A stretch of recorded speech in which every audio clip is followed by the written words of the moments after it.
Hello again, YouTube. Welcome back to Spoopyween Day 9, I believe. Today is October 9th, I think. It's hard for me to keep track of these things now that I am homeless and not bound by your calendar. The only day that I really need to worry about is Sunday, because that's the only day that I can't, I don't have access to food. So Sunday is the day that I'm counting down to, and Thursday is the only day that I have any obligations. I have those to my therapist. But today is Wednesday, and we're going to return to reading John Keel's The Mothman Prophecies, and we're in my favorite room at the library, so I can be a little bit louder, and my voice, especially the bass, and my voice captures better in this room. So we return with Chapter 9. If you're here for the first time, this is not just a straight reading. This is a reading and commentary where it's necessary. I'm not going to be adding a lot to the book, but I will be giving you context as far as what the book gets wrong and updating according to the things like in last episode, he didn't have access to the Freedom of Information Act. So we do. And so in the future, we can read books even from the very recent past, and we can parse out greater truths. That is called philaletheia. That is the process of loving truth. I am Shaggy Philaletheia. You can call me Shags, you can call me Shaggy, you can call me V, you can call me Vincent. Please don't call me Vinny, and I hate Vince. Philaletheia, for those who are joining me for the first time, is a Greek word. It is a religious designation. It means lover of truth. And what that means is that I love the higher level abstractions of truth, not just true enough, but unassailable fact. And so what that means is one of my favorite idioms is I don't know. And that frees you in a lot of situations. You've been taught via customer service to never admit to not knowing anything, but admit that you don't know things. If you're in customer service, just say you don't know and then offer to tell them who might. And that solves every problem. Just going, I don't know, and not trying doesn't solve anything. For you, for me, customer service, nobody. It doesn't help. It doesn't fix anything. So now that you've been moralized at and you've been given a little life lesson at the beginning of the book, we go into Chapter 9 directly. 1. A young couple, very much in love, sprawled together in the back seat of an old jalopy on a deserted dirt road in the isolated back hills of Ravenswood, West Virginia. It was a starlit, moonless night in the spring of 1967. Just warm enough so the pair were able to strip to the buff comfortably. Things were rather pleasant on that squeaky back seat until about 10:30 p.m., when a blinding bluish light poured in through the windows of the parked car. Let me tell you, last Sunday night, not the Sunday that we just did, the Sunday before that, my first Sunday homeless, when that cop's flashlight shone through the light of my tent, I'm probably going to be traumatized by that for the rest of my life. That freaked me all the way out. Now just imagine if it was at 10:30 p.m., totally dark out in the woods in the 60s. At first, I thought it was the police, the young man told me later. Then we both felt a funny tingling sensation that scared us half out of our wits. I jumped up and stared into the light. It wasn't a flashlight or spotlight. It was more like a big ball of bluish fire hovering a couple of feet off the ground directly alongside the car. There was a funny sound too, like a low hum. I've seen one of those balls of light and I didn't hear a low hum, but I could definitely feel it emotionally, like looking at another human being, how you can read their emotions from their body language, but you can also kind of feel their vibe, so to speak. Yeah. It didn't want me seeing it. This thing obviously wants to spook the fuck out of these kids. The next thing we knew, the young man continued, it was gone. Just like that. We jumped into our clothes and got the hell out of there. Another funny thing, when we got into town, it was after 12:30. We couldn't figure it out. It seemed like we only looked at that light for a couple of seconds, but somehow it must have taken 2 hours. Yeah, time slippage is a very real thing, and I didn't see any evidence of time slippage in my experience with a ball of light. But I was careful to make sure that if it time slipped me, I would know. I took multiple pictures with timestamps on them so that if time was lost between and then completely forgot to do the rest of the science and look at what time it was when I got home. But fortunately for me, mine happened in the pre-dawn hours, so there was no suddenly it's brighter outside than it should be. Their first inclination was to run to the police, but they decided against it, since they weren't supposed to be on that road doing what they were doing in the first place. Her old man would have killed me! They drove around for several minutes until their hysteria subsided, and then he dropped her off at her home. The next morning, both the boy and the girl woke up to find themselves heavily sunburned from head to foot. The boy's eyes were almost swollen shut for 2 weeks afterward. It was not an easy matter for them to explain how they managed to get a total and quite painful sunburn at night in the early spring. Shortly afterward, he heard that I was in the area and sought me out to tell me the story. His skin was still reddish and his eyes were still bothering him when I met him. The actinic ray burns were proof of his story, and I knew that UFOs often zero in on lovers and parked cars. Most, of the monster episodes in my files took place in remote lovers' lanes. Young love has to run enough hazards without the fear of a hairy weirdo hammering on the windshield. There's something to that. The supernatural phenomenon is interested in our reproductive process for some reason. Probably because if they get in the cell at conception, they can block the soul that intended to be there. Maybe this is what it looks like. Maybe what Mary experienced was what it looked like when Jesus went back in time and got her pregnant.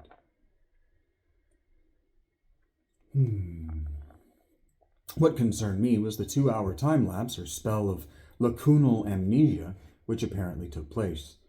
What could have happened to the pair during that forgotten period?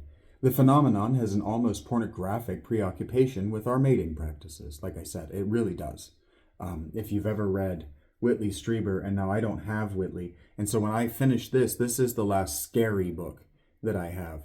We can get into House of Darkness, House of Light, and I can rip that to shreds, but I'm saving that for the hate read when I finish Jane Roberts. So if you want another spoopy book, you're going to have to give me some ideas that I can maybe find in the library. And if you want me to hate read, you're going to have to tell, now it's 16 of your friends. I keep losing subs instead of gaining subs. So you're going to have to tell people to sub. Watch what I'm doing if you want the live stuff. And invest in me so I can get a battery so I can do it after dark.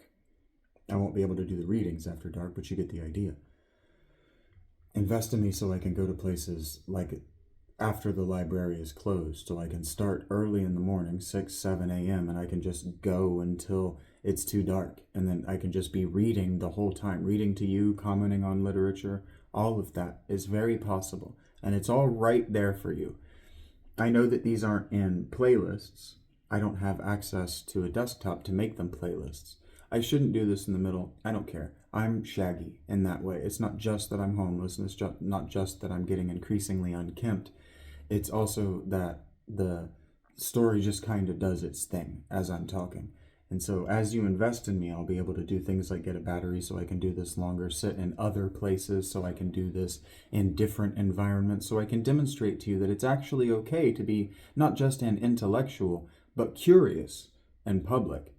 And that's going to be for my walk home, what it really looks like and what it really means to be curious and public and let people see it. Because there's a reason you're afraid to do it. There's a reason that you're afraid to be caught watching me do it, participating in me do it. And I'm telling you that you can be brave and you can be righteous and you can be wonderful and you can live your normal life while also being curious and public. You don't have to be an intellectual. We've got this idea like intellectuals are accredited and writing and perfect at all times. But that's only true because they have editors. The phenomenon, as I said, has an almost pornographic preoccupation with our mating practices. One of its most celebrated games is the manipulation of romantic relationships. Now, this is true. You can look to ancient magic and know that this is true. You don't even have to look that hard. Even if you look in the Torah and you read the story of Abram and Abraham, you know that one of the things that the ancient theoi One of the things that the ancient supernatural phenomenon used to be interested in was getting people pregnant, was hooking people up. You don't have to look very far at all. That's what the Mahabharata was written for. I want to say the Rig Veda. Everything in the Rig Veda is, and the Mahabharata, I believe, it's the Rig Veda, are basically telling you what you need to do in order for Brahma, the highest god, to give you a partner, a sexual partner. Early investigators of the fairy episodes, such as novelist Sir Walter Scott of, pretty sure that's, isn't that, now that I'm thinking about it, it's not. Sir Walter Scott was probably Ivanhoe.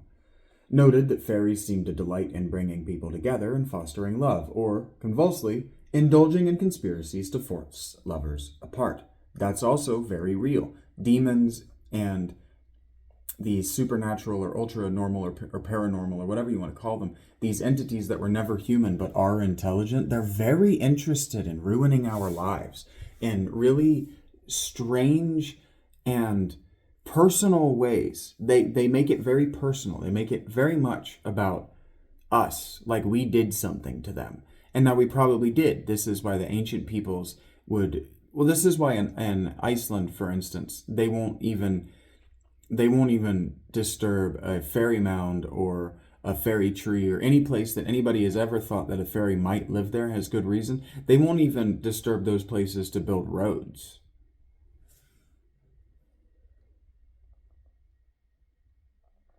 The Bell Witch of Tennessee is supposed to have manipulated the love life of a Bell daughter, almost tragically. I talk about this story a lot, the Bell Witch. I talk about it a lot.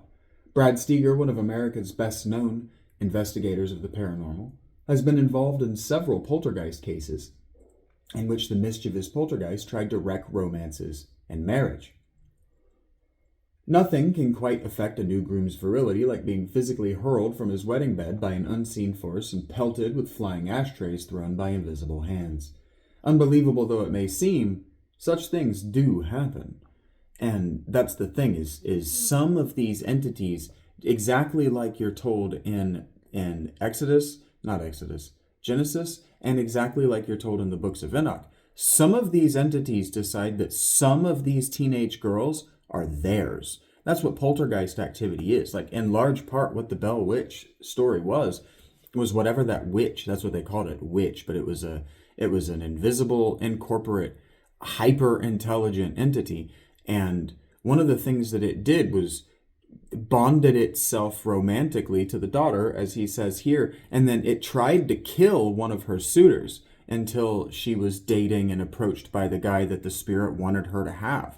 Some of them will kill the girl. You see it in movies. Movies are real good about it, where like really good demon movies are very good about demonstrating that some of these demons get so connected to these girls that they'll kill the girl so that nobody else can have her. That's not just a movie convention. It's very real.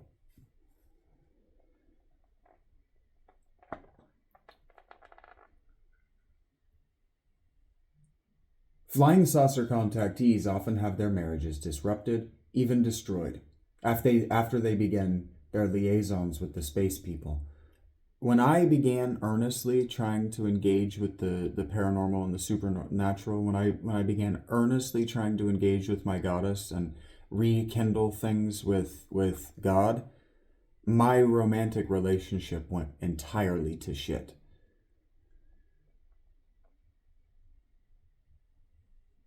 And there are many cases in which flying saucer enthusiasts have been brought together, literally hurled together, through their mutual interest. Could it be that some people are programmed to love by this mysterious force? 2. A public relations officer for the United Nations, Donald Estrella, accompanied me, it's probably Donald Estrella, but Estrella accompanied me on one of my trips to West Virginia in 1967. In those days, the UN was keenly interested in the UFO phenomenon, UFO enigma. Mr. U. Fant, then Secretary General of the organization, held private meetings with author John Fuller and Dr. J. Allen Hynek, two leading UFO authorities. The late Drew Pearson created a sensation when he revealed that Mr. Thant regarded flying saucers as second in importance after the war in Vietnam. Thant later denied the Pearson story. When Don Estrella saw that the bizarre things I was investigating, things which, to his surprise, seemed to have little relevance to wonderful spaceships from another planet, he told me about 3 unrelated events that had happened to him over a span of several years. 7 or 8 years ago, he said, I was taking a vacation trip with 4 friends through the New England states. We were riding in a high-powered car along a deserted country road somewhere in New Hampshire, I believe. We were going quite fast when suddenly we hit something. This was in broad daylight, and it was as if we'd suddenly crashed into an invisible brick wall. The whole front of the car was smashed in. Luckily, none of us were hurt, but we were a bit stunned. We got out and looked around. There was absolutely nothing on the road. We never could figure out what had happened. Experience had taught me that paranormal events are often interlaced with puzzling yet seemingly normal things like strange phone calls. Had he ever received any odd calls? There was one thing, he said slowly. About 5 years ago, I took a train out to see a friend of mine on Long Island, and when I got there, he accused me of playing a hoax on him. He said he'd received a phone call about half an hour before I arrived. A voice that sounded very distant and said, "Hello, Don." My friend told him that I hadn't arrived yet. The voice then began to recite a series of numbers meaninglessly. My friend thought it was some kind of gag and hung up.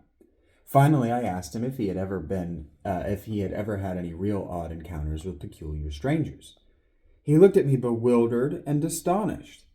This is really great. The last thing I did of any note on Spaces on Twitter was this exact thing, was someone who absolutely lost his shit after engaging with this for the first time. There's one that's always bothered me. It happened around the time of that phone call thing. One night when I was walking home to my apartment, I became aware of a man following me. When I looked at him, he stopped and grinned at me. But there was an air of evil about him. I can't pinpoint it exactly. Was he possibly some kind of sex deviant? I suggested. No, I don't think so.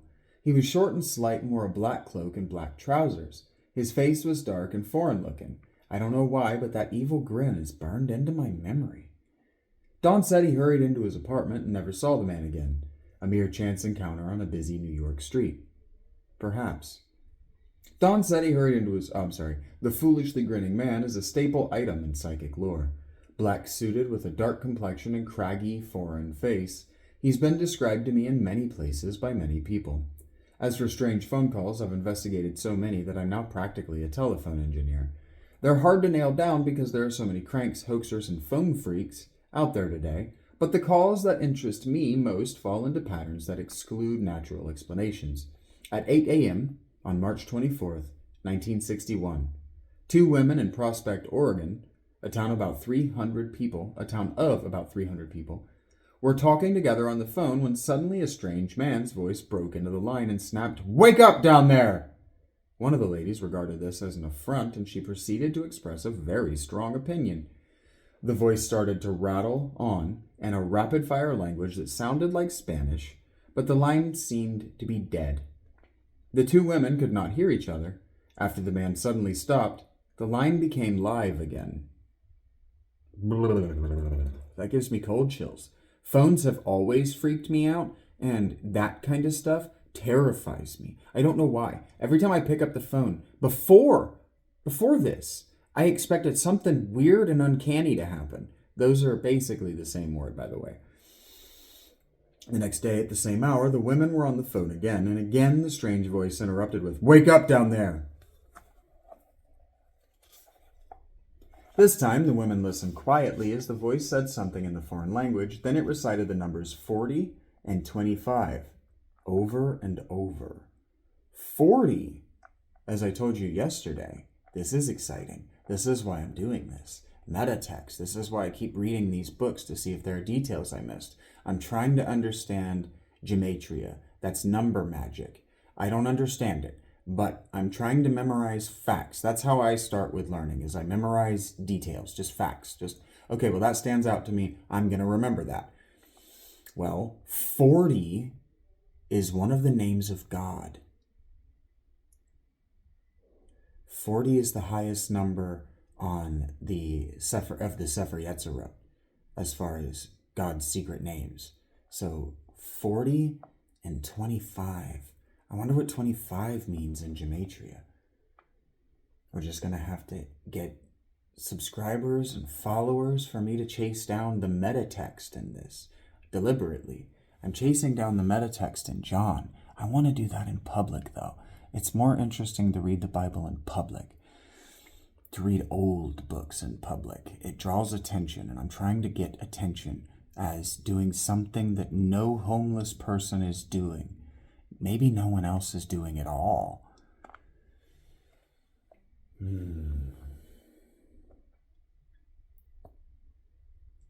No one in Prospect spoke Spanish. There was no accounting for the incident. Voices counting off meaningless numbers also cut in on TV receptions in UFO flap areas. If you've ever heard of a numbers station, if you've never heard of a numbers station, people hearing phone calls and radio broadcasts that are just numbers that it seems like they shouldn't be hearing, that was a CIA tactic. They would use shortwave radio to spread code messages like this. Usually, people who experience this sort of thing dismiss it as police calls or the work of some ham radio operator. Told you. They don't realize that TV sound is broadcast on FM channels reserved for that purpose, and there is little chance that a shortwave or CB, citizens band, transmission could interfere. Yeah, you have to do it on purpose. But the phenomenon is not always restricted to electrical apparatus. After I published a couple of pieces about it, I received dozens of letters from people throughout the country recounting their own experiences. To my surprise, most of these people had heard the voices late at night, usually waking them up with a sharp command. For example, a man in the Southwest claimed he had been jarred awake on several different nights by the sound of a deep male voice ordering, "Wake up, number 49. Oh, I'm sorry, 491. Now, what that sounds like is CIA mind programming. The sleeper cell thing where they could mind fuck you enough that you forgot your previous life. They did that to a lot of people in the 60s and 70s with LSD. You can absolutely mind fuck people to the point that they think they're somebody else. And then you can use program numbers to bring them back, just like this. But I've felt the supernatural touch me and tell me to wake up like that. Wake up. It said, wake up. And then the next day it said, wake up. And then the next day it was a female voice that said, wake up, he's coming. Just like that. A woman in Ohio heard the voice while driving. 873, you are 873. Yeah, these are trauma memories. They're locking away trauma memories. And so they're just having unbidden recollections from a life they don't know they had. And another woman in Kansas wrote, please tell me who these people are that keep reading numbers to me. They sound as if they're standing right next to me, but there is no one there. Do we all have a number tattooed in our brains? Hardly. There are 3 billion people, so some of them should be numbered 2,834,689,357. But all of the numbers that have come to my attention contain only 2 or 3 digits, gematria. Another version of this phenomenon are the Morse code-like beeps that blast out of car radios, telephones, and TV sets when UFOs are active. On January 31st, 1968, a woman in California called me long distance to tell me a string of unusual events around her home. Her phone was going crazy. The house lights were flashing on and off periodically, and the electricians couldn't find the source of the problem. And other weird things were happening. As she talked, I recognized certain patterns which suggested that a repeatable experiment might be possible. So I gave her some advice which would have sounded insane to anyone overhearing the conversation. I instructed her to go outside at exactly 9 p.m. that night with a flashlight, and if she saw anything in the sky, to signal to it. The next day she called me back excitedly. Her husband, who had been skeptical of the whole UFO business, had been converted, she announced with delight. Now, this is really a big deal. Because Patreon subscribers have been given a glimpse into my personal biblical study, my personal Bible study, my personal beliefs. And I didn't take a photo of today's essay, or not today's assay is what I'm doing, today's Bible study. I didn't take a photo of what I wrote down in my notes for today's Bible study. But this conversion language he's using here, conversion, the presence of God in books like Job and Ezekiel and Jonah. I'm going to read Daniel too. But these books that claim to be from the Israelite period, before the Judahite exile into Babylon, these authors, these prophets who are making the claim, or are written as though they are making the claim, to exist before the 700s BC, before Israel was conquered and scattered to the winds, so the 10 tribes, by Assyria. That God was very concerned with conversion.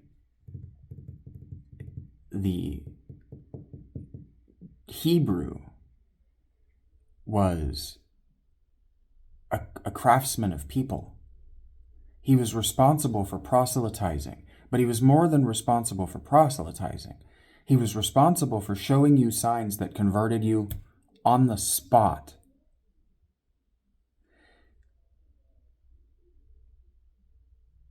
There's no evidence of that in the text. But their conversion language is the same as what John just used here. Now, John is probably a Christian, and if he's not a Christian, he's read the Bible. He's read enough of the Bible to have a familiarity with it, because he's going to reference Ezekiel if he hasn't already. This stuff makes my brain itch.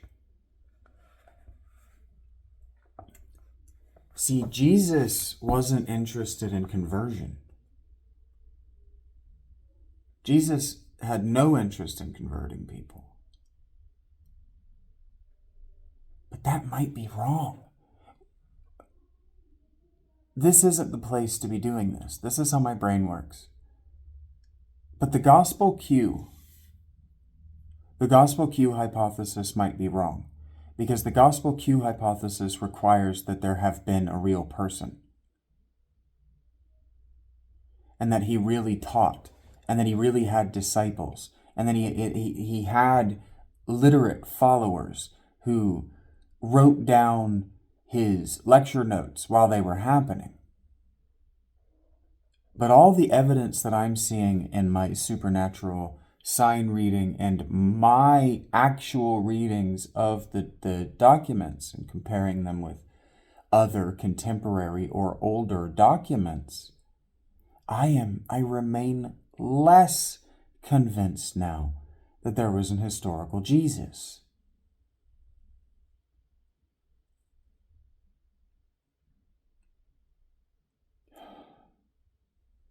That means that I need to read Peter's letters.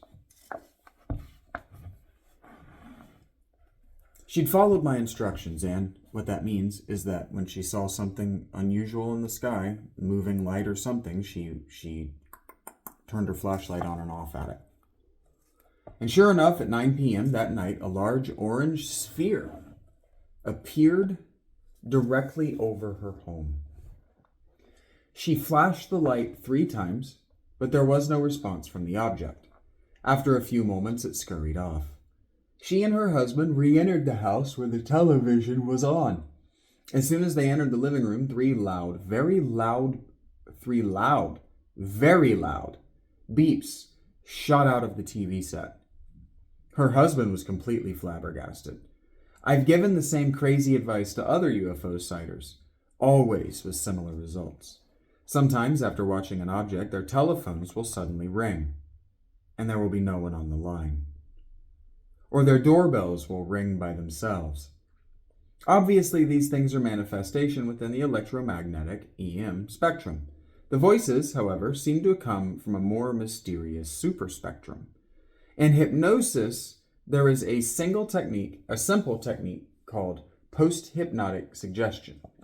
The hypnotist can tell his subjects that 15 minutes after he comes out of his trance, he will suddenly feel an impulse to climb up on a chair and crow like a rooster. When the subject is brought out of his trance, he behaves normally for 15 minutes, then he suddenly climbs onto a chair and crows. He can't explain why he did it. It seemed like a rational action at the moment. There's a kind of post-hypnotic suggestion involved in many UFO and psychic incidents. The witness is driving along a road late at night. He hears a beeping sound and lapses into a trance. I lapse into trances behind the wheel all the time. It's very scary. I don't like it. That's only one of the reasons I've never had a driver's license. Now he finds he is some distance from his original point, and he's baffled about what happened in the intervening minutes or hours, for he can't remember a thing. Several variations of this hypnosis-inducing tactic occur. Some witnesses see an approaching aerial object with numbers clearly marked on it. As they study the numbers, they lapse into a trance. In some cases, ancient lettering like Greek or Chinese appear on the object. The effect is the same. Months, even years later, the same percipient may again see the same numbers or letters on an object, or even on a set of license plates or a sign, and again falls into a deep trance. The U.S. Air Force and the CIA were blamed for the many weird telephone problems that plagued the tiny bands of UFO investigators around the country in the 1960s. They were convinced that the government was out to get them. But these things have been happening from the earliest days of the modern UFO age, when, in June 1947, before the Air Force or the CIA were even committed to UFO investigation, pilot Kenneth Arnold was checking into the Maury Island sightings in Tacoma. He and a fellow pilot ran their investigation from a hotel, and some unidentified person repeatedly called the local newspapers and told reporters everything that was transpiring in that hotel room. Arnold tore the place apart looking for hidden microphones, but there didn't seem to be any.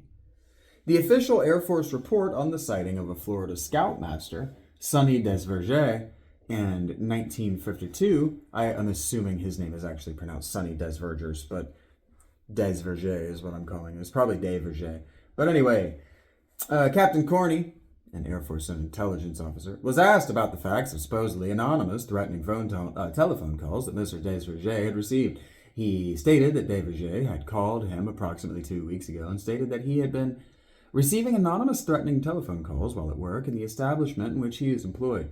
The gist of the calls were threats telling Desvergers to lay off his story, and that if he didn't, he would be sorry, and several other things.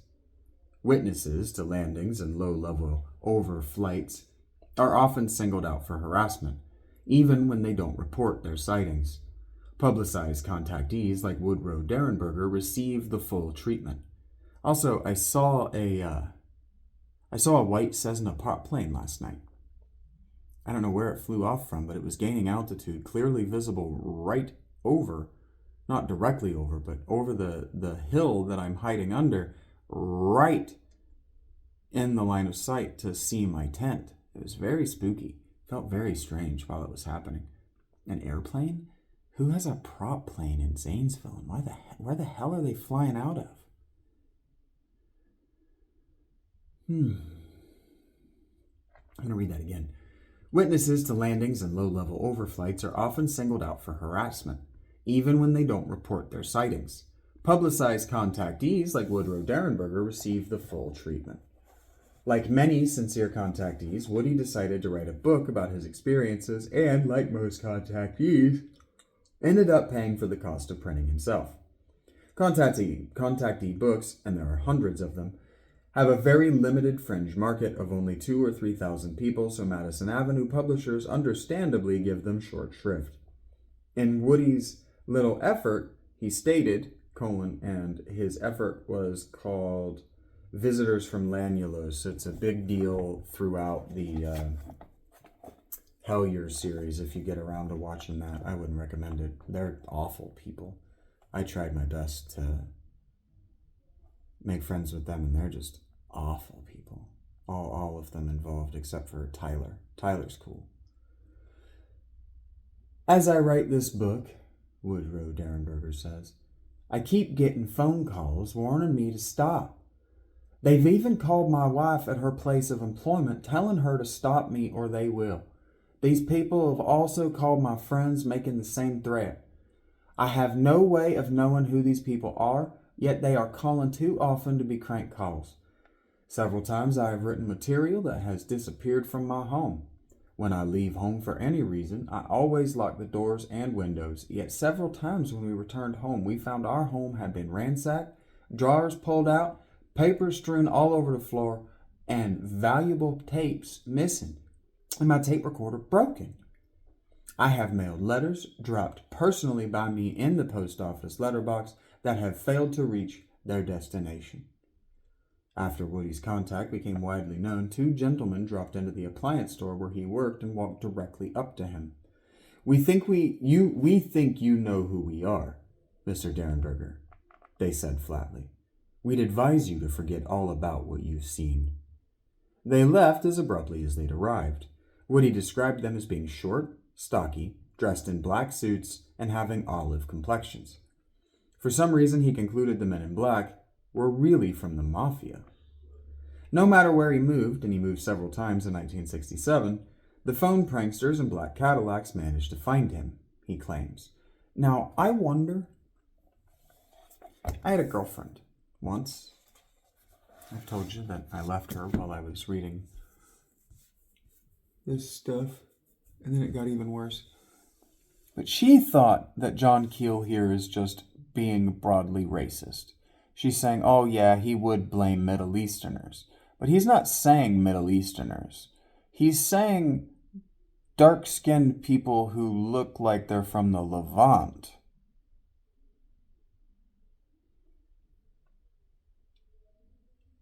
And so there's a certain amount of... I don't think John Keel is anti-Semitic. I don't think you can have fought World War II and left that war anti-Semitic. Like the Republican who is saying that the good guys lost that war. I don't know who he thinks he means, but he can't be right. Because the side that's willing to attempt a genocide of an ethnicity, that's ethnocide, attempted to genocide a people group, to eradicate a genotype, can't be the good guys. There's no way to make them the good guys. That's irrespective of their actual policies. Just the murders alone is a bridge too far. So I don't think John Keel is racist. I have no evidence in everything I've read of his that he has an overt racist bone in his body. But people like Woodrow Derenberger and Mary Hyre could. And there's one thing this country has always agreed on, and that's that Muslims are the enemy. In your hierarchy of enemies, the United States has agreed that Islam is a no. Yeah, that's your number one enemy just across the world. And then France, and then communism, and then Russia, and then China's down here.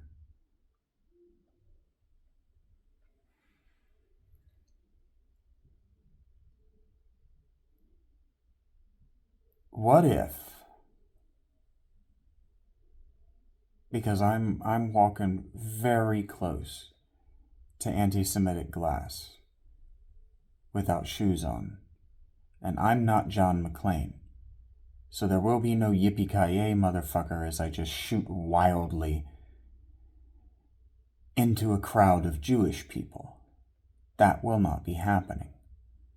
However, what if some Jewish wizard, some sect of Jewish mysticists, what if they figured out how to make a time police? And so what if that's what they look like? They look like short Levantine people. But I'm not convinced that's what that is. I think that what if the thing is trying to spook us, and so it's adopting an imagistic form that looks human and looks like the sort of thing that we would know not to fuck with and waste its time and any time. So what if when it comes to visit John the Baptist, it comes to visit John the Baptist as a Levite and a priest? What if when it comes to visit Abram, it comes to him as the triune presence of God? What if when it comes to Ezekiel, it comes to him as this impossibly complex construction of 4 statues with 4 faces facing the 4 directions, with wings outstretched to touch one another at right angles, 2 more wings wrapped around their body, perfectly still, with wheels, probably not what you're thinking, like wheels with spokes and axes, but really probably pottery wheels, spinning without moving, and eyes all around the rims that spin without moving. He knows there's motion, but he cannot see it. And then in West Virginia and elsewhere in the United States, the pre-urban United States, I meant to say pre-rural, but it shows up as Levantines.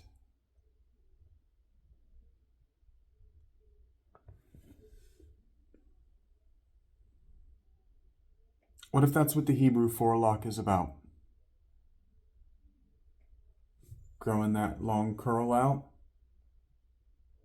What if these things, this supernatural entity, acts like an authority figure, dresses like an authority figure, dresses like the human authority that you're afraid of, but can't grow long hair? And so your actual authority figures grow the forelocks. There is a stunning amount of human civilization designed to prove that the person you're speaking to isn't a demon. A stunning amount of the Japanese relationship, the Japanese language, is designed to identify who is and who is not a shapeshifter among the community. This is an old phenomenon, these things being able to look like us in every way. And so what if it's cultural, and your culture is your art? It's your memes. It's your culture is how you know to engage with other people iconographically and narrativistically. And so what that means is it's your mythology and it's your visual arts. And so in the 70s, wires are part of the culture. I'm thinking about the wires in dude's sock and the wire on dude's arm. And so wires would be a dead giveaway that that's not a human. But if it's an image, there's no reason for that wire to be there, except that, like in What We Do in the Shadows, Jermaine Clement's character is a shapeshifter, but there's one detail. The folklore, it's always there's one detail they can't quite get right, and his is the face. He can transform into any animal, but he keeps his face, and so they show what it looks like later in the movie, and imagistically, it's one of the funniest things in the world. He looks like a medieval painting of he turns into a cat, but the way they did it, he looks like a medieval painting. When they didn't know how to draw animal faces, they would just put human faces on like horses and dogs and stuff. It's very funny. But what if the reason that they drew like that, human faces on these animals, wasn't because they didn't know what the animals looked like, but because they were implying to be on the lookout for shapeshifters? To be on the lookout for an image or something that appears to be in the material reality that is just one detail wrong. That's why I tell you to keep your eyes open. Keep your eyes open and your hands up. The universe is trying to kill you. All this spooks me out, man. Okay, so I don't remember exactly where we were, so we're just going to start back after the Woody quote. After Woody's contact became widely known, two gentlemen dropped into the appliance store where he worked and walked directly up to him. "We think you know who we are, Mr. Derenberger," they said flatly. "We'd advise you to forget all about what you've seen." They left as abruptly as they'd arrived. Woody described them as being short, stocky, dressed in black suits, and having olive complexions. For some reason, he concluded the men in black were really from the mafia. No matter where he moved, and he moved several times in 1967, the phone pranksters and black Cadillacs managed to find him, he claims. Meanwhile, his pretty young wife and their two children also met Indrid Cold and his colleagues from the planet Lanulos. Mrs. Derenberger was frightened of them, and they felt they were engaged in something evil. "They were just like us," she told me. Traveled about in ordinary automobiles and were probably infiltrating the human race in large numbers. Woodrow Derenberger's story troubled me from the outset, and for many reasons. It did not fit the mold of the usual UFO contact tale. While the telepathy element was common enough, the total physicality of his experiences seemed too real. They defied easy classification and would not fit into any of the pigeonholes I had constructed. Either he was the world's most convincing liar and somehow trained his wife, children, and friends to back up his lies, or he had had a very special set of experiences beyond the limits of ufology. By March 1967, the crowds had given up in discouragement, and Mr. Cold was able to safely land his spaceship on Woody's farm. Woody went aboard, according to his story, and took a flight all the way to Brazil and back. The interior of the spaceship was disappointingly normal, with bunks and equipment of obviously terrestrial manufacture. Later that year, Derenberger would be flown to Lanulos, a pleasant little planet where the people ran around nearly nude. Most contactees who claim to have visited other planets, and there are many, usually described a futuristic world. There was something mundane about Woody's description of that nudist colony in outer space. Too mundane. And so this is why I introduced the idea of it appearing to us at the level we're able to believe. And so if it appeared to Woody as highfalutin sci-fi that he'd never read, spacesuits and laser beams and government that he couldn't comprehend, he wouldn't like it. And he wouldn't proselytize for it. But he goes there with his West Virginia mountain coal mining fantasies, and what does he find? People that don't really have to work for their food and go mostly naked. Now, that work for their food thing I know from other things, so I shouldn't have said it, but who go around mostly naked and have pretty avant-garde ideas as far as the 1960s are concerned about sex. And I said avant-garde, and I think I meant bon vivant ideas about, I don't speak French, about how to live. And that is like a kind of free love kind of thing. And there's no reason to think that it doesn't speak to us in what we want to hear. Because if God loves us, God is both capable of utterly terrifying us to protect us from ourselves, but also showing us lovely things. It's very strange. It definitely seems down to the person, and it suggests an impossible complexity of the understanding of the consequences of the passage of time,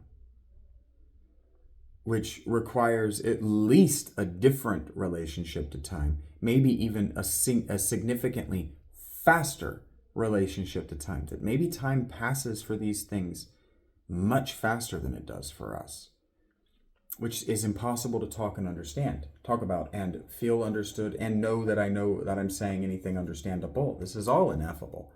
Ineffable means unspeakable.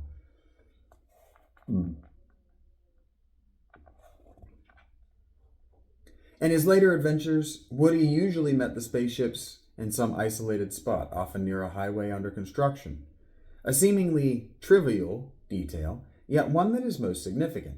Cold or one of his partners would pick Woody up in a Volkswagen and drive him to the rendezvous point. That sounds like, I think his name was Sanderson, one of the first contactee guys. he got picked up off the road too, and so did Betty and Barney Hill. They got picked up off the road too. There's a lot of we'll either pick you up out of your car, or we'll pick you up out of your car, put you in another car, and take you to a spot, which all feels very CIA. It just sounds CIA. His world was now thickly populated with space people named Kemi, Clinel, Demo, Ardo, Cletal, etc. They assumed real personalities and were very real to him, but I knew that in most UFO contexts, the entities used names adopted from ancient Greek, adopted from ancient Greek and from mythology, so I was puzzled by these fairy names. However, many of Woody's experiences had definite fairy tale overtones. This is what I'm saying. If Woody is medieval in his ability to think and imagine, if his education is in fact medieval, he wouldn't be able to think in anything beyond the medieval. He wouldn't be able to think in Greek. He wouldn't be able to think in mythology. And if it started coming out of his mouth, he'd be saying things that were wrong, and people wouldn't know what he was saying, because it's called the I'm going to call it the magic of thirds. The way it works is 1/3 of the time it works when you want, 1/3 of the time it works when you don't want it to, and 1/3 of the time it won't work at all. And then all of those break down into thirds. So the third of the time that it works when you want to, it works by accident. 1/3 of the time it works when you want to, it works because you wanted to. And 1/3 of the time that it works when you wanted to, it only worked because it was convenient to whatever entity it would be convenient to. And then that's basically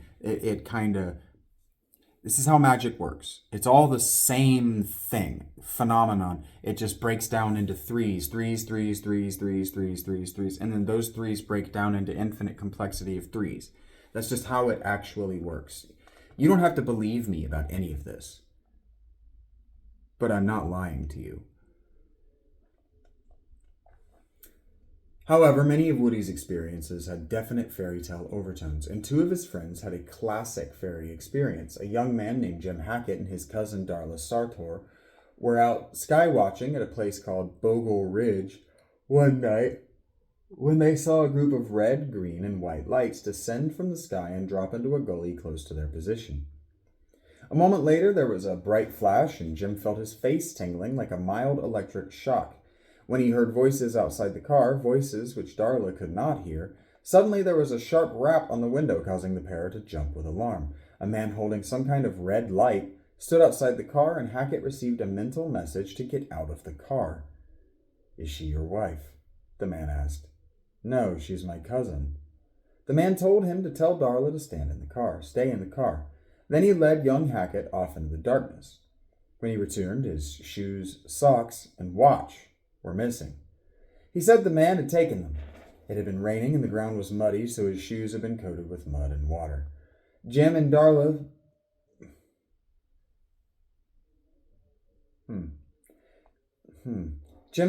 visited Woody the next day, and the contactee accompanied them to the same spot on Bogle Ridge that night. Taking his watch is interesting. So it took him through a different experience of time than what Darla had, so it made sure he didn't have his watch to compare. Jim and Darla visited Woody the next day because mechanical watches will continue to work at their normal speed. So if you go into a place that interacts with time faster than what we interact with time, your watch won't reflect that.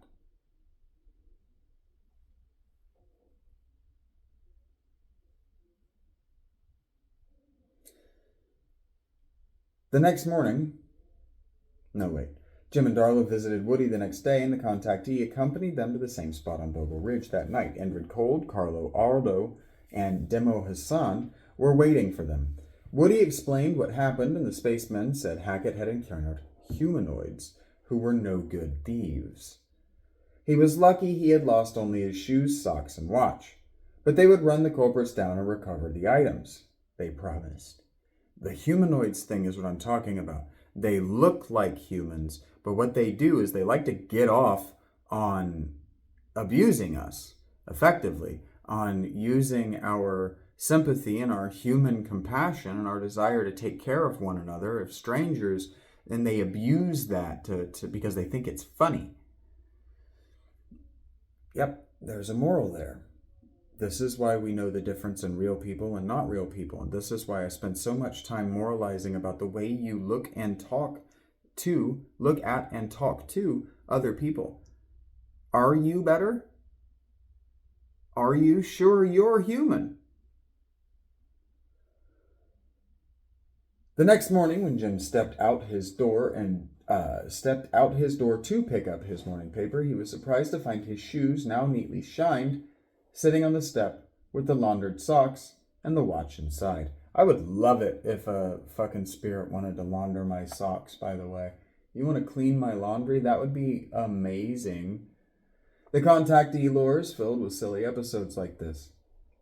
The entities serve as good guys and bad guys alternately. Phantom muggers can materialize out of the darkness and attack the contactee with baseball bats, only to be thwarted by the sudden arrival of the good guys who beat them up and cut off their carcasses, and the baseball bats, and any other evidence. Many of our black-suited silencers are engaged in similar games. Makes me think of the movie,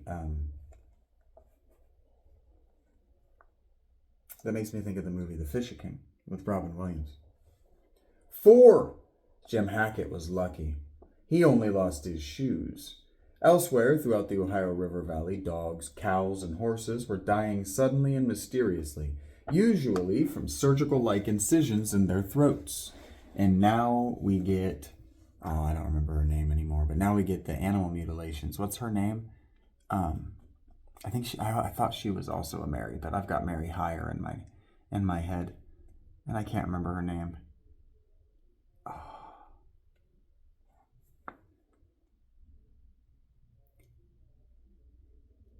Animal disappearances and deaths go hand in hand with the UFO phenomenon. It's going to really bug me that I can't remember her name.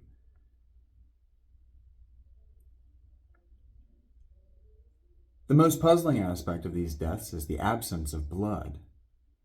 Often the carcasses seem drained of all blood. The wounds don't bleed. No blood is in evidence in the grass or dirt where the victims lay. Among my grimmer memories of 1966-67 are those times when I knelt in farm fields to examine dead animals, particularly dogs who had suffered amazingly clean and expert cuts. These deaths were not localized but came in nationwide waves simultaneously with UFO waves. This pattern has been repeated since. Prior to the October 1973 flying saucer flap, there was an epidemic of animal deaths throughout the Midwest from Minnesota to Mississippi, causing quite a stir in the local press.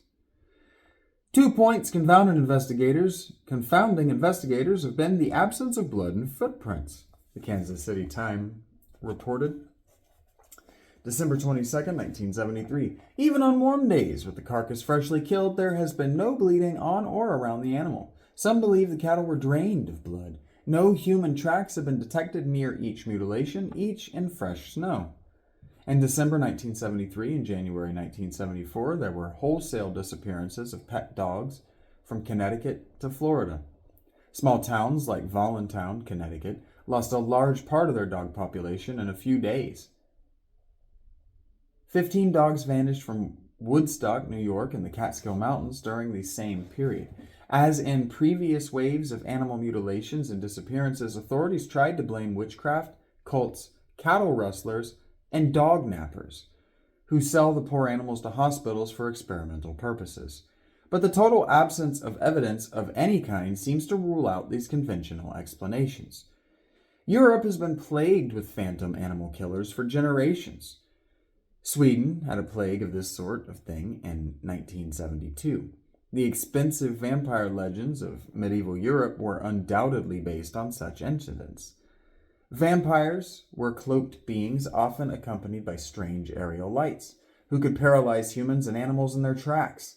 As recently as 20 years ago, there were a series of vampire killings in Yugoslavia. 4 bloodless human bodies were found with slashed throats in a field near Klek Mountain, according to one report. As I have noted, UFOs, hairy monsters, and Mothman all appear to have the ability to ferret out human females during their menstrual period. I began to seriously wonder if blood and flesh were not vital ingredients in the mysterious transmogrification process. And I have always wondered whether Elizabeth Bathory didn't know something that you aren't allowed to know. Did energies from the superspectrum need earthly biological materials to construct temporary entities? It does seem as if many UFO and monster sightings are staged as distractions, luring crowds of people to places like the TNT area, while animal mutilations and disappearances are taking place almost unnoticed only a few miles away. It may have been John Keel, but I read an investigator of crop circles, and I got really into. I tried to watch a bunch of. I didn't try. I watched a bunch of documentaries about crop circles about 3 years ago. I got really interested, and I've always been really interested, but I had the money and the time to get really interested, and that's what crop circles seem like. They seem like a distraction, like a bluff, like a look over here.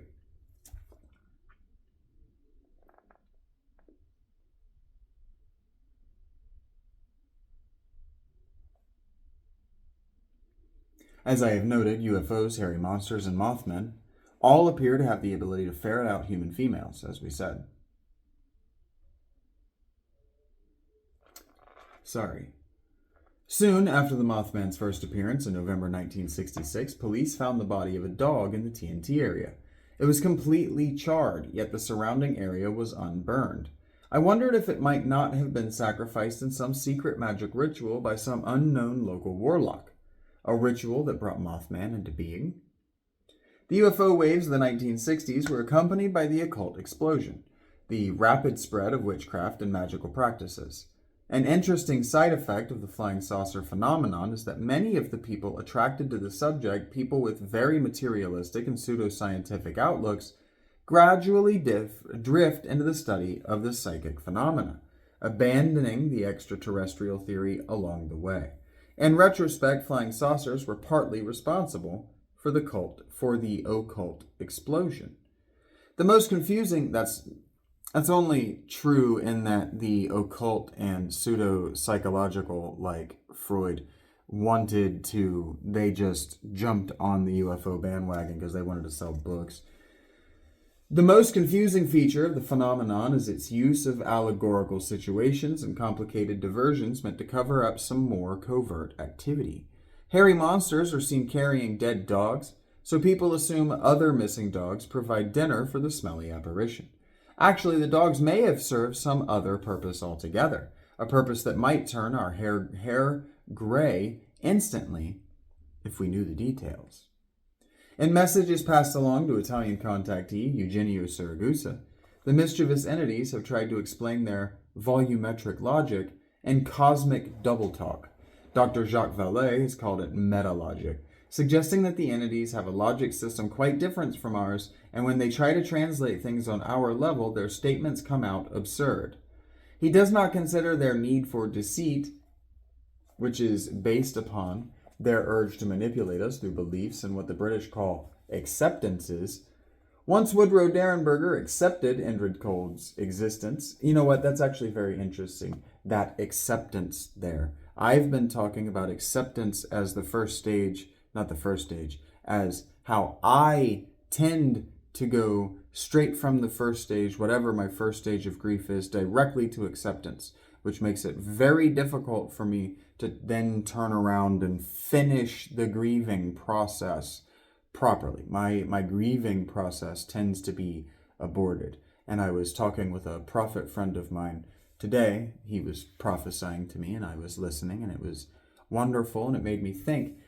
But he was talking about how the most important thing when it comes to being alive is accepting your reality as your reality. And so when John Keel, I'm going to read this last sentence from the previous page, says, Jacques Vallée does not consider the ultra-terrestrials' need for deceit, which is based upon their urge to manipulate us through beliefs and what the British call acceptances, forcing us to accept that they are a part of our reality.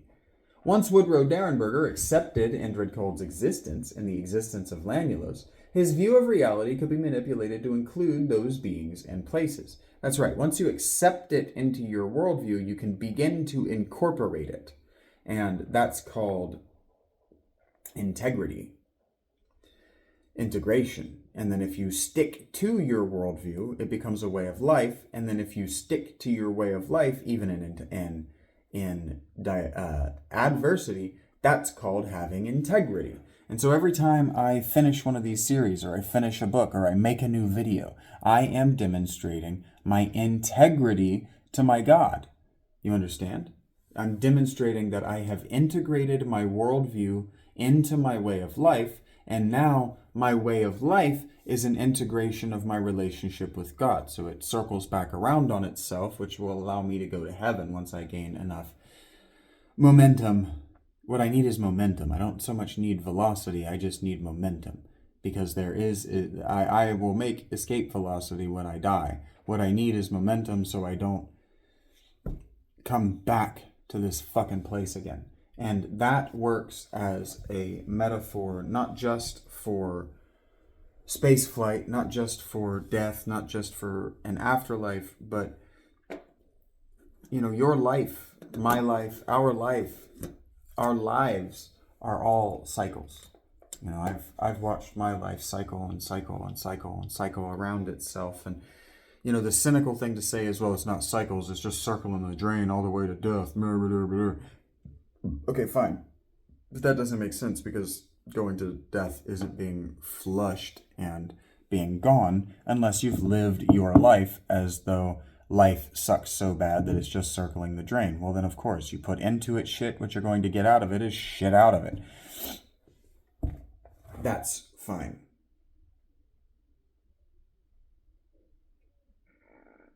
In March 1967, a truly astonishing UFO attack took place in West Virginia, apparently supporting the vampiric theories I was entertaining at the time.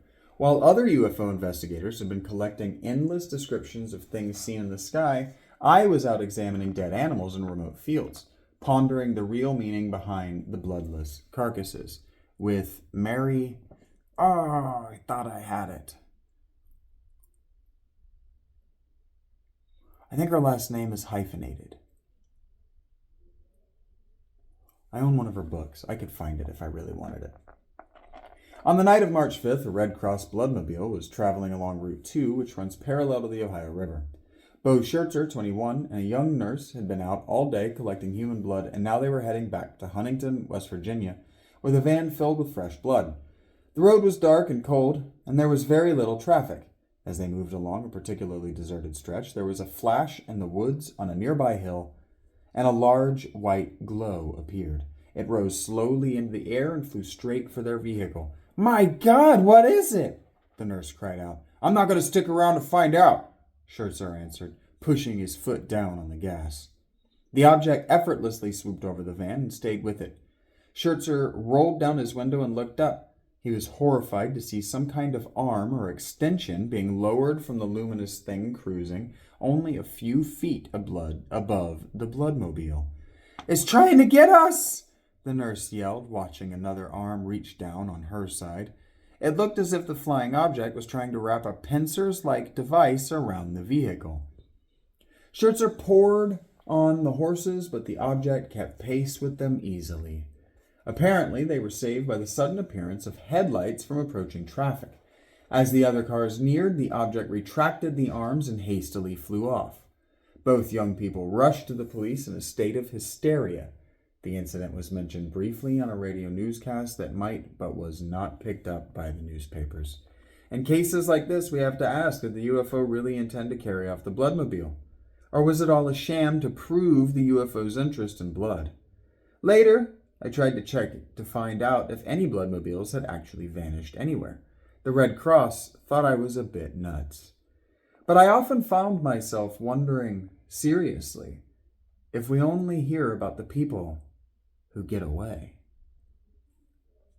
The missing 411 took that very seriously.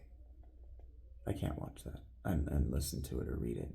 It makes me sad. 5.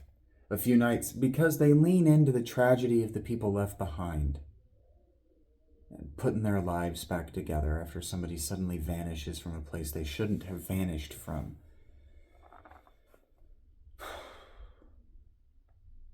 feel like my tiny was a damn missing 411. 5. A few nights after the remarkable Bloodmobile incident, Point Pleasant police officer Harold Harmon was making a routine patrol through the dismal, unlit TNT area when a dark object hovering a few feet above a small pond caught his eye. It was definitely a solid machine of some kind, he told me later. I could even see what appeared to be windows in it. It rocked unevenly like a boat hitting waves, and then it floated silently away over the trees. Another nationwide UFO wave was underway that March, but the now jaded national news media ignored it. Scientists from the newly commissioned Colorado University UFO project trotted around the country trying to investigate new reports while the project's head, Dr. Edward U. Condon, complained that it was like a fire department that answered only false alarms. That spring, some of the scientists spent weeks in the Harrisburg, Pennsylvania area observing the meandering nocturnal lights that busied themselves there nightly. Their learned conclusion was that the Pennsylvanian skies were most remarkable. Ships in the Atlantic were reporting huge luminous cigars, discharging small globes of light which sailed toward New York and Long Island. And on Long Island and neighboring Connecticut, those globes were cutting nightly capers. During my frequent treks out to Long Island, I saw several of the objects myself, and I collected some eyewitness testimony that boggled my already much boggled mind. One family of 7 people swore they had seen a circular object land near a wooded area on Long Island. They stopped their car to watch and were astonished when they saw 2 figures, normal human-sized beings, exit through a door in the object, as a large black car crossed the field and stopped nearby. The 2 beings got into the car, and it drove off. The object took off quickly and disappeared into the night sky. Similar incidents had been reported in South America, France, and England, but this was the first time I had come across one in the United States. The family were terrified. They knew they should report it to someone, but they kept silent until they heard me on a radio program a few days later. Meanwhile, the Ohio Valley was lit up by these things nightly. From Cairo, Illinois, in the south, where the Ohio River linked with the Mississippi, to the northernmost tip of the river in Pennsylvania. In March 12, 1967, a woman in Littar Falls, Ohio, was driving home from church at 11:30 p.m., accompanied by her 20-year-old daughter, when, as they rounded a corner in a wooded area, a huge white thing appeared directly in front of their car. They said it had curved wings about 10 feet wide. There was a head on the creature, and it appeared to have very long hair. It was in view of their headlights for several seconds before it flew upward and vanished from sight. The witnesses were very religious and assumed they had seen an angel, or even Jesus Christ himself. After their sighting, their telephone went haywire and their television was suddenly subjected to heavy interference. I found a number of UFOs had been seen in the Littar Falls area, with concentrations around a large gravel pit there. Sightings in the Northeast were keeping me busy all the time, but I talked with Miss Mary Heyer frequently. She was receiving more UFO reports than she could print, and some other strange things were happening in Point Pleasant. 3 very tall, dark-complexioned, not negroid, men were causing the local police some consternation. These men knocked on doors late at night, purportedly selling magazines, though we couldn't find anyone who had ordered subscriptions from them. They spoke fluent, unaccented English and were described as good-looking, with heavily tanned skin. Their height and broadness impressed the witness the most. Although these men continued to appear throughout the region for a month, Mrs. Heyer and the police could not find out where they were staying. They were always on foot. Apparently, they did not have a car. Mrs. Mabel McDaniel worked in the local unemployment office on Main Street in Point Pleasant, and during the second week in March, a strange man blundered into the office. He wore a black coat and black cap and behaved in a most peculiar manner. He didn't look like a colored person, but was still very dark, Mrs. McDaniel said, and his English was so poor I never did really figure out what he wanted. His eyes were funny looking, kind of starey and glassy. From what I could get from him, he was looking for an insurance company, only he kept saying he wanted trip insurance. He told her he had also visited the office of the messenger. He did not, according to Mary. He spoke in the garbled, single-song manner of so many of our weirdo visitors moved in an unsteady, almost drunken way. It seemed to me that something phenomenal was building up in the Point Pleasant area. I decided to shelve my other projects and return to the Ohio Valley. This time I was accompanied by Daniel Drazen, a young movie producer who was planning to do a UFO special for the Public Broadcasting Laboratories, PBL, of the Education Television Network. Don Estrella also asked to go along. Both men knew very little about the UFO situation at the time, and in keeping with my habit, I told them nothing. I wanted them to see for themselves the incredible scope and complexity of the thing. So, late that March, our little entourage hopped into rented cars and took off on an 800-mile journey into the Twilight Zone. That was Zelda. Okay, that ends chapter 9, or whatever chapter that was. Hopefully I didn't read 2 chapters. I don't think I did. Anyway, that'll put us at chapter 10 tomorrow. I love this book. We are crossing the halfway point, and John is going to stop fucking around pretty soon.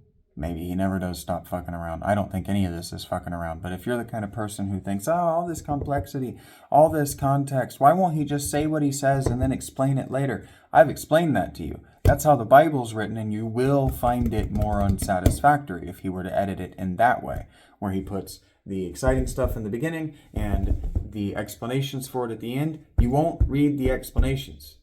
You just won't. Do you know how I know? You won't watch an hour-long video. Thank you for being here. I am Shaggy Philolitea.